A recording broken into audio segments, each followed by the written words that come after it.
और आप मुझे बताना चाहते हैं, सत्ता पक्ष के नेता बताना चाहते हैं कि ये सब आपके संज्ञान में था, लेकिन कोई भी एक ऐसी एजेंसी नहीं है हमारी सरकार की जिसको पता चला कि ऐसा हमला, ऐसा भयानक हमला होने जा रहा है हमारे देश में, कि पाकिस्तान में बैठे हुए इस हमले की योजना बन रही है कि हम भारत जाके हैवानियत करेंगे, 26 लोगों को मार डालेंगे, और हमें पता ही नहीं है।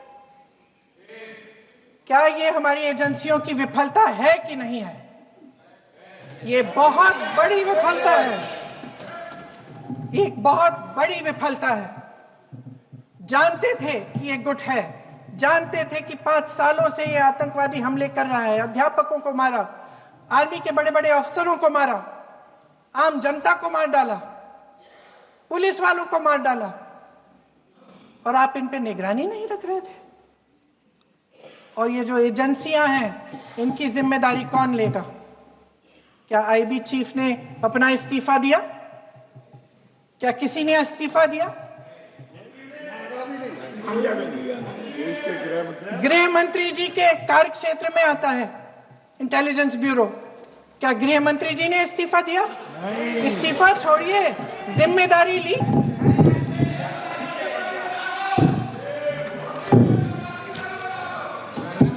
साहब देखिए, इतिहास की बात आप करिए, मैं वर्तमान की बात करना चाहती हूँ। आपको तो एक बहाना चाहिए, आपको तो एक बहाना चाहिए। पूरे परिवार का नाम गिनवा देते हैं। अरे अपनी जिम्मेदारी खुद लीजिए। 11 सालों के लिए तो सत्ता में आप हैं।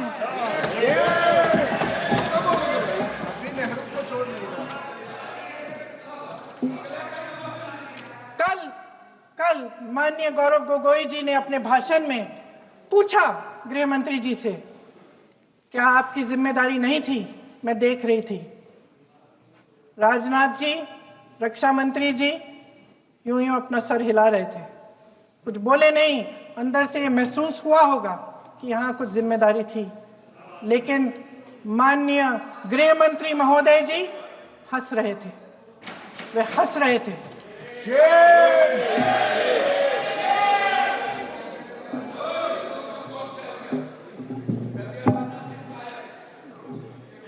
अध्यक्ष महोदय, कल सत्ता पक्ष और आज भी सत्ता पक्ष के नेताओं ने 2008 के मुंबई के हमलों का जिक्र किया, बार बार कहा कि मनमोहन सिंह जी की सरकार ने कुछ नहीं किया।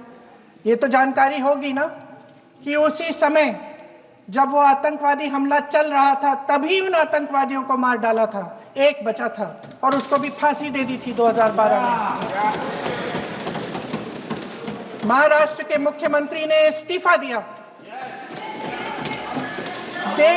देश के गृह मंत्री ने जिम्मेदारी लेकर इस्तीफा दिया। एक जवाबदेही थी पब्लिक के प्रति, एक जवाबदेही थी इस देश की जनता के प्रति, इस देश की धरती के प्रति।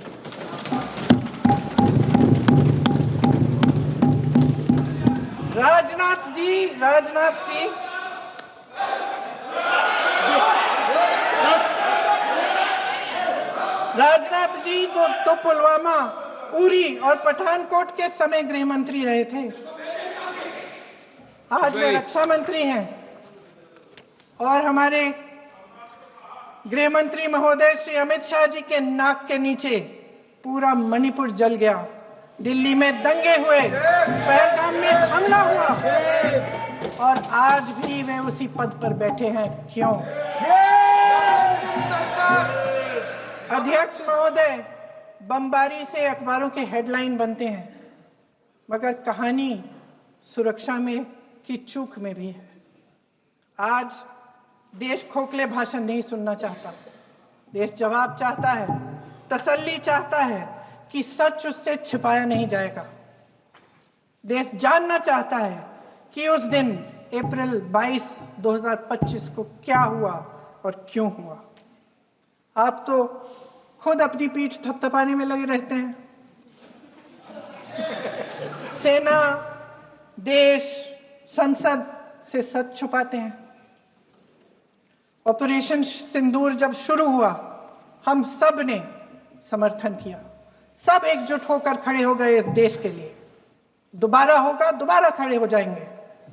अगर हमारे देश पे हमला होता है तो यहाँ इस सदन में किसी भी पार्टी का हो, कोई भी हो, सब आपका समर्थन करेंगे। और हमें अपनी सेना पर गर्व है कि उन्होंने इस बार भी दृढ़ता से लड़ाई लड़ी, धैर्य से लड़ाई लड़ी, वीरता से लड़ाई लड़ी। लेकिन इस ऑपरेशन का सिंदूर का क्रेडिट, उसका श्रेय तो हमारे प्रधानमंत्री जी चाहते हैं। सही भी है, ठीक है, सही है, श्रेय ले। ओलंपिक्स में हमारा मेडल आता है, उसका भी श्रेय लेते हैं, लेकिन सिर्फ श्रेय लेने से नहीं होता नेतृत्व, जिम्मेदारी भी लेनी पड़ती है।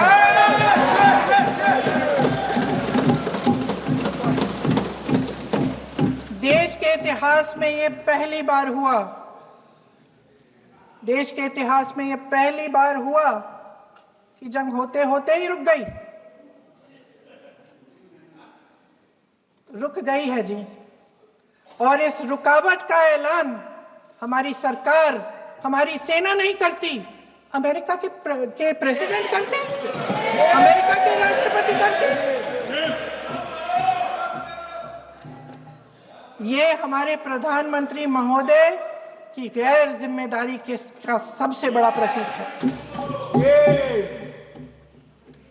आज गृह मंत्री जी ने इस बात पर उल्लेख किया। उन्होंने कहा, उनके शब्दों में उन्होंने कहा कि पाकिस्तान के पास शरण में आने के बजाय कोई चारा ही नहीं था। आपने शरण दिया क्यों?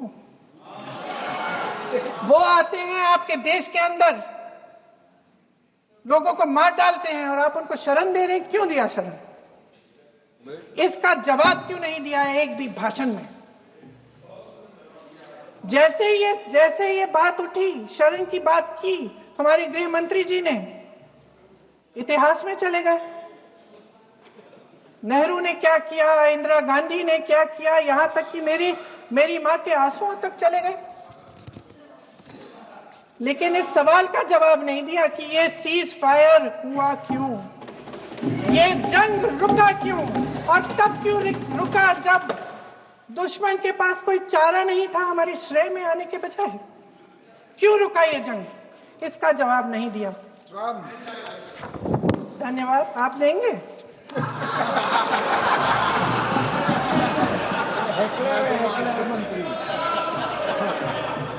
देना भाई, देना, आपको टाइम मिलेगा तो।